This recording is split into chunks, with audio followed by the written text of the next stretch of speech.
Hey guys, it's me Gavin, and today we're back with episode 3 of the history of Kiola. I put down some extra information here. The year is 7, the world population is 25,000. I accidentally didn't save before leaving, so I had to remake everything. So it's probably not completely accurate, but whatever, let's just start. So, the Karani Empire has several thousand troops back at home, and they're ready to invade Samani. Unfortunately for them, Samani has made defenses, and so it'll be pretty difficult. As well as they've got the support of Norris, who has their colony. So, the war begins. Karani troops, and they've got 2,000 soldiers. Actually, they've got 2,600.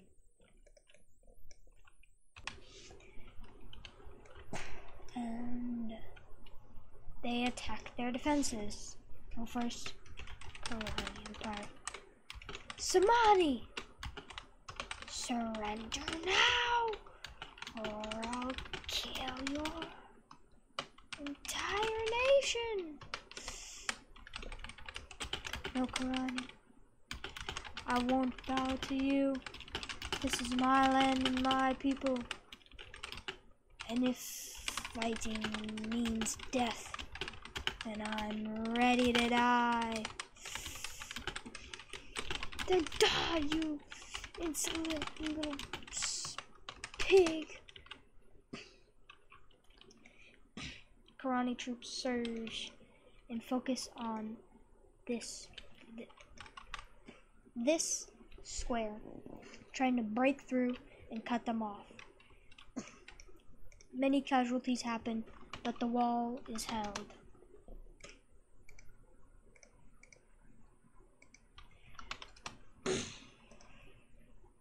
They decide to send all their troops to hold the walls as Norris sends another boat.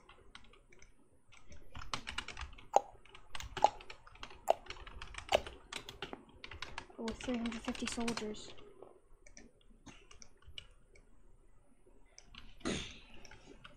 Repeated assaults happen, with them down to 2,000, them down to 550, and 230. Oh. But the Karani troops break through.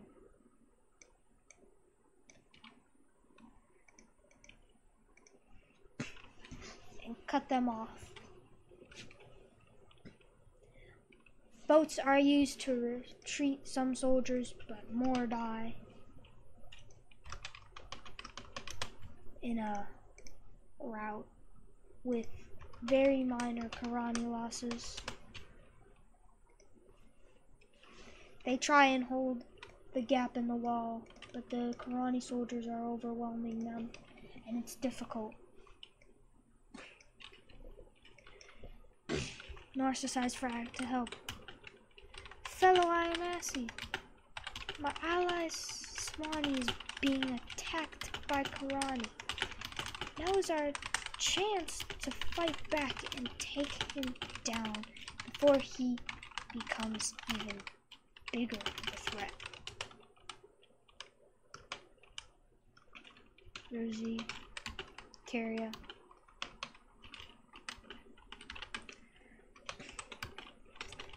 Are you sure this is a good idea? Yes. If he takes down Samani, the only thing between him and our capitals is some water.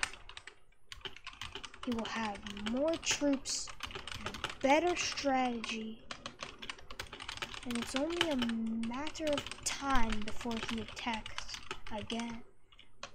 again, and another time,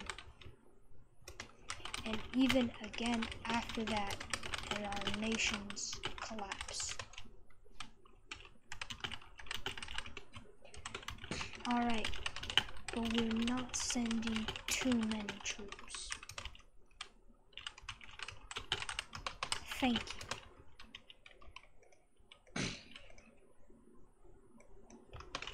Ionasi Alliance sends 550 soldiers.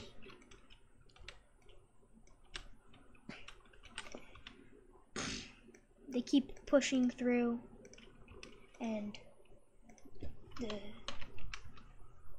Narian Guard fall back with their fellow Norse troops. As the Karani troops, they decide to retreat to Naria using scorched earth tactics and retreating the civilians in the places that they do scorched earth on, making it difficult for supply lines and such while they build up defenses. They wish to create a buffer between them and the Karani while they build up their defenses and more troops arrive. The Norse troops get there, 350 plus 180. I don't know how to do math. It's 230. It's 530. Meanwhile, the Karani Navy, 20 boats, 500 soldiers, actually 750, is doing a bit of a flanking maneuver. They wish to cut off the Ionasi Alliance troops before they reach them, and then do a huge all-out push with their main army and their navy, besieging and taking Naria in one fell swoop.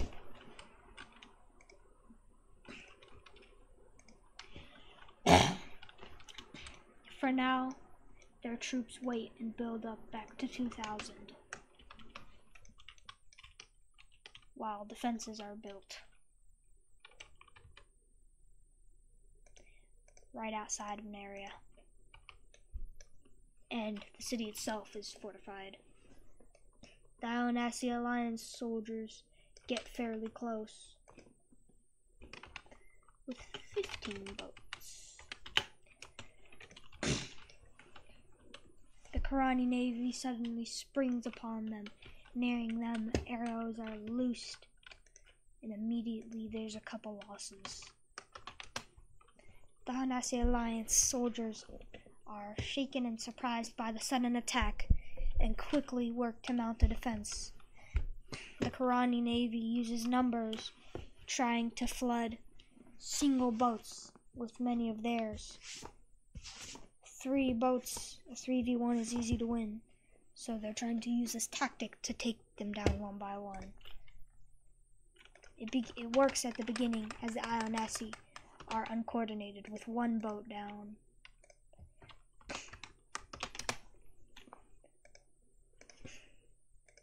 They board another one, but the Ionasi are quick to mount a defense with a group of boats flanking one of their boats. It's down.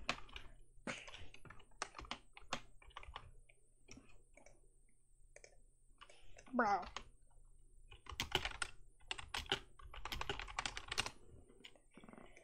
The Ionasi lose another boat.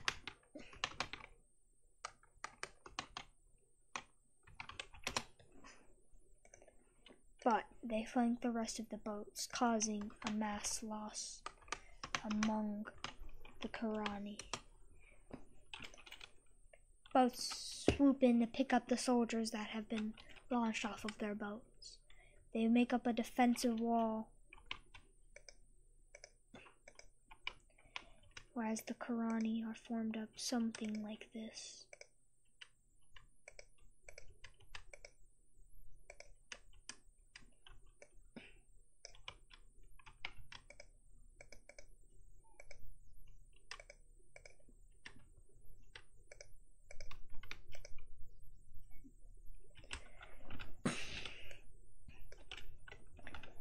They decide to mount an attack, focusing all of their troops in the middle.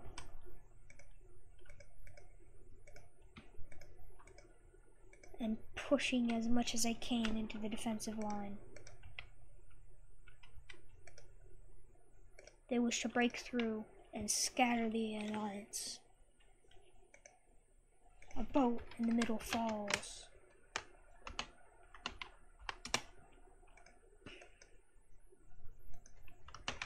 But the Ionasi do the classic maneuver. They collapse back in the middle. And as the Karani keep pushing forward, they find themselves enveloped by a smaller force. Because of their formation, not all of their men are able to attack, and they begin losing boats.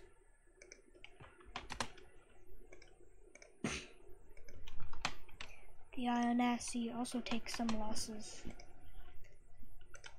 but their boats begin to dwindle, and the Karani are forced into a rout.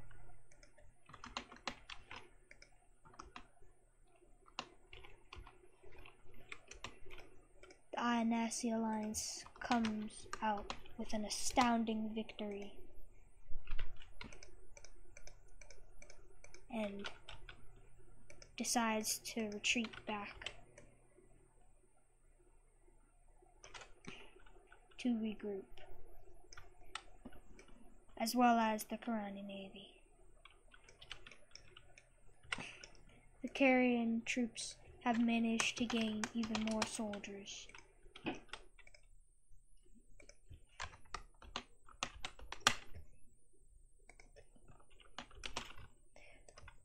While the navies rebuild.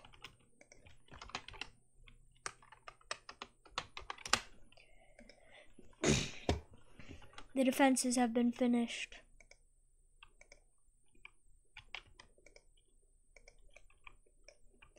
And Naria is now an impenetrable fortress. The Karani troops move in, but the scorched earth tactics do cost them a lot. That's copy. Oopsies. The Ionasi Alliance boat navy moves out, while the Karani Empire is still building up their navy, and basically at the max of their recruitment. They reach Naria and begin setting up their encampment for the siege. The Karani Empire uses their navy to move supplies, much needed supplies, to the encampment. As the Ionasi Alliance reaches Naria,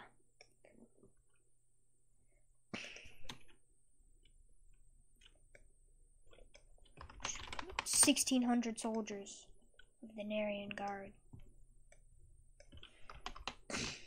17 boats, 1,600 soldiers, 17 boats. Some are Marines, so they can use the boats if needed.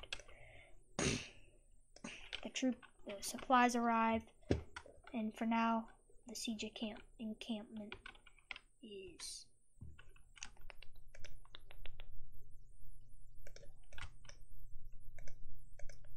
just here,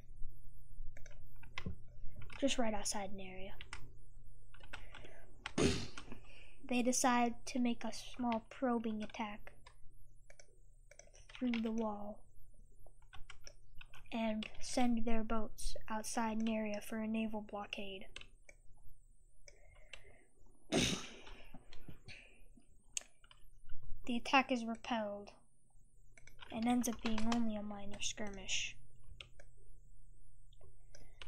But they wait. Eventually, the Karani troops are fairly tired. The scorched earth is making their supplies low, so they decide it's now or never. They've got the troop advantage, and they attack. First off, about 500 soldiers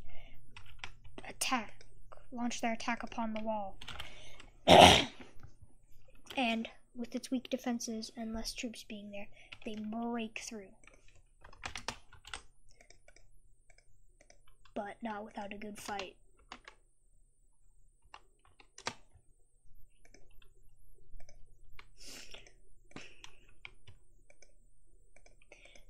They surround an area,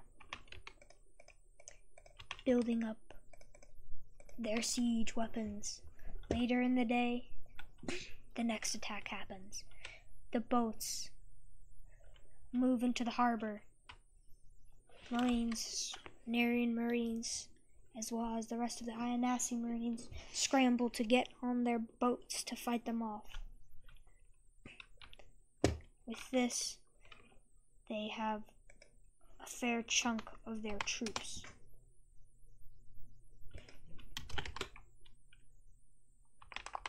Removed. And so, the Karani troops attack the walls, siege towers, and battering rams, as well as, actually no artillery yet. Climb up the walls and attack the city, trying to break through. The losses mount up very quickly at first for both sides, as the alliance begins to lose hope, seeing the huge amount of soldiers as their numbers dwindle.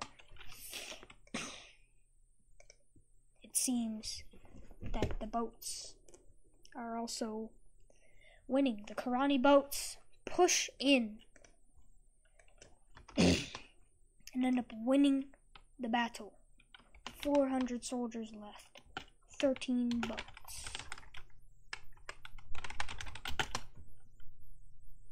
Whatever. They join the Karani troops in attacking, while the remaining soldiers join back.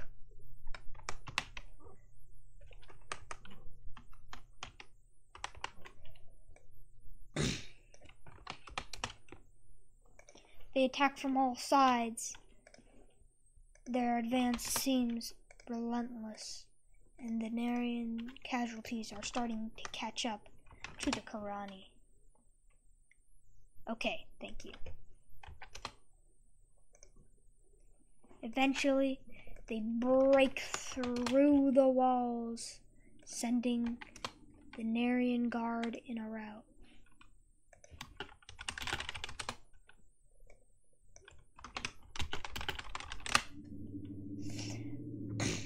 And causing them some major casualties. They retreat to the inner walls of the city.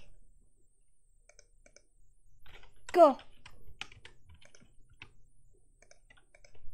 That was a big mistake.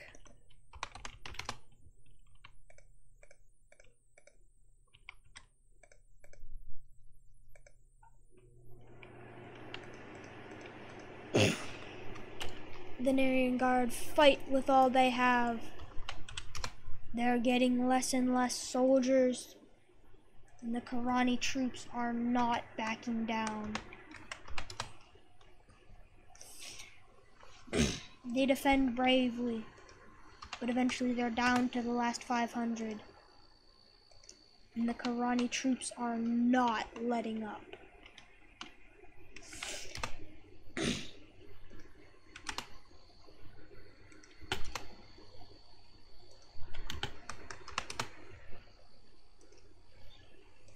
The last 500 men, they group up and they fight till their end with huge losses. The Karani are victorious, and with all troops in the area knocked out, they take the land, winning the war for now.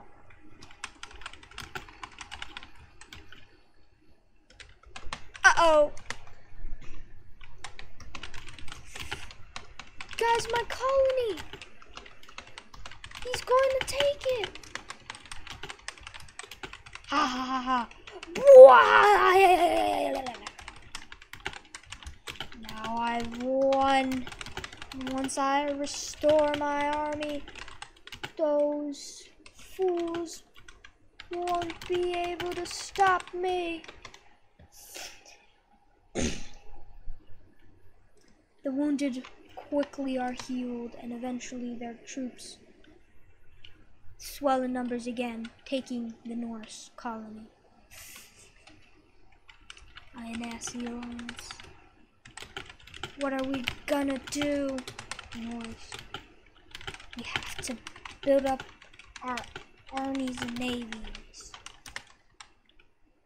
Canal. Yeah.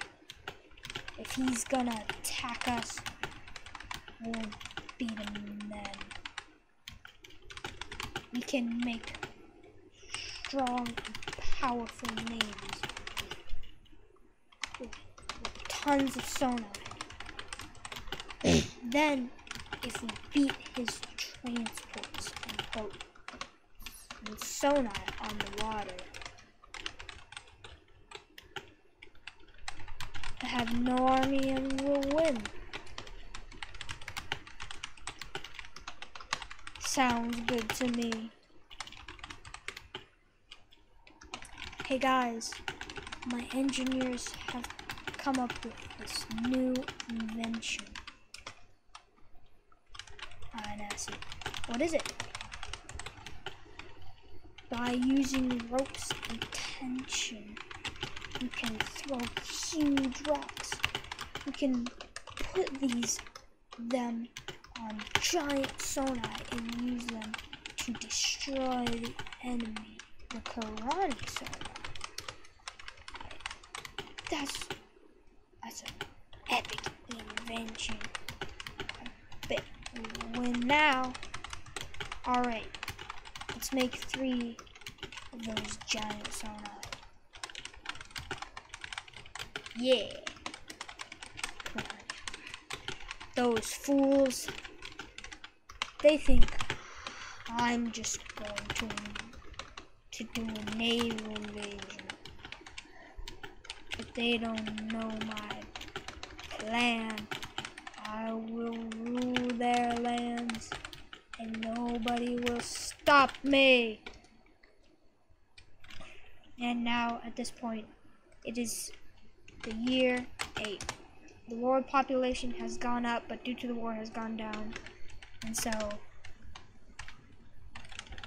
it still grows fast enough to reach 27,500. With the newly subdued lands, the Karani raise a levy.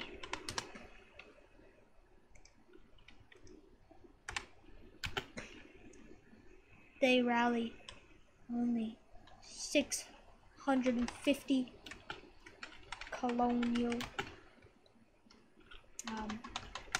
vassal soldiers to their cause. 50 soldiers.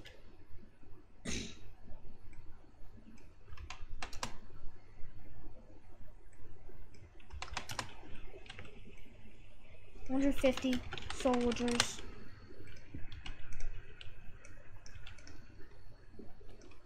$650 colonial soldiers. There, it works well enough. Eventually, they restore their navy with Ionasi alliance. 3 giant sonar. 17 boats. Now let's make it 20 sonar, and then they pull together all the remaining troops. But this is just our navy, so we'll just be 800. The Karani have their invasion force, as well as their navy.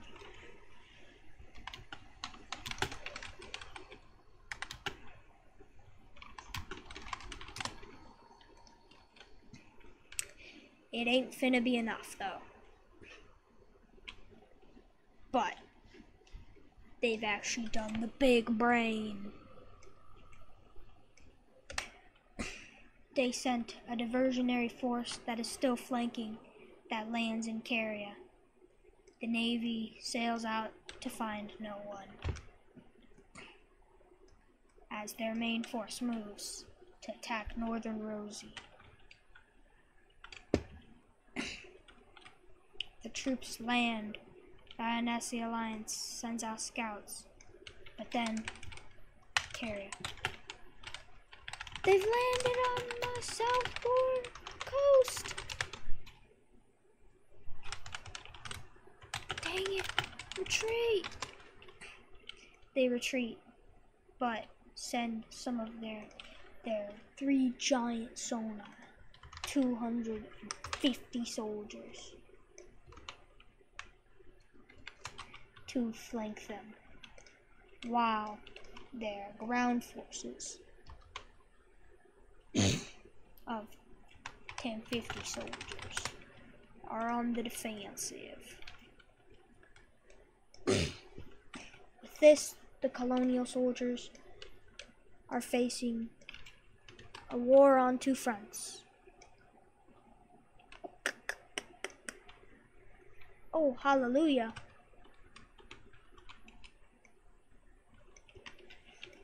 And being flanked and being fired at from giant catapults, they quickly break and surrender. And they actually join the Ionasi Alliance.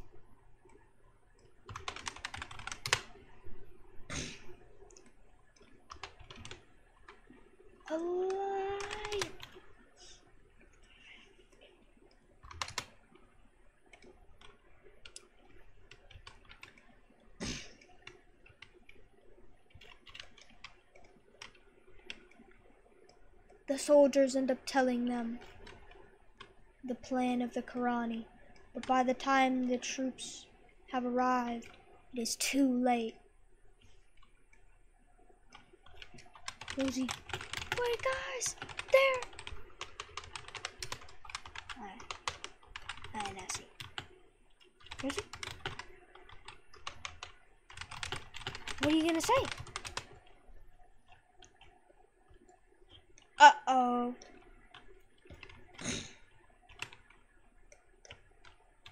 The northern half of Rosie is completely conquered. Sona is under siege and about to fall. The rest of the country is about to collapse. That is also the wrong button. The Navy and Army have combined and their forces are too great. They arrive and hallelujah.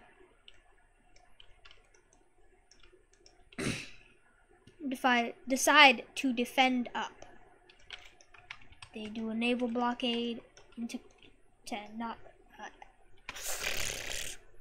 in the river near Karani.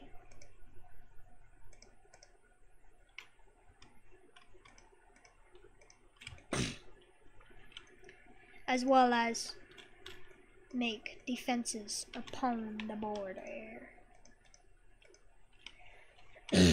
Sona falls, and with very little losses on the Karani side, it's looking grim. They had barely any troops and were not expecting an attack. The Karani troops move with their boats.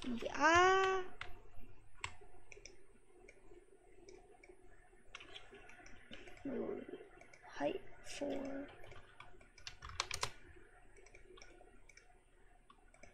Let their troops move into the border. So, unfortunately, this will be the end of this episode. But in the next episode, we'll see who wins the war. It will be the Karani eradicating all nations that could ever exist. Oops, spoilers. Or will the Ionasi struggle through and take down this empire, restoring peace to the world of Kiola? Well, I don't know. You'll have to find out in the next episode. But now, it is the year 9, and despite the war, business is booming at 32,000 population.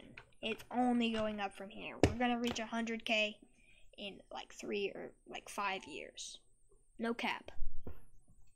But I hope you guys enjoyed this series. And once again, tell me suggestions in the comments. Criticism, is there things you didn't like, things you did like, suggestions for nations, what could even happen in the videos, and all that type of stuff. You know, make the series for me, please. I'm just kidding. But I mean, it would be cool if you would help me with it. But don't forget to like if you liked the video and subscribe if you want to see more videos like these. And I will see you guys all in the next episode. Bye!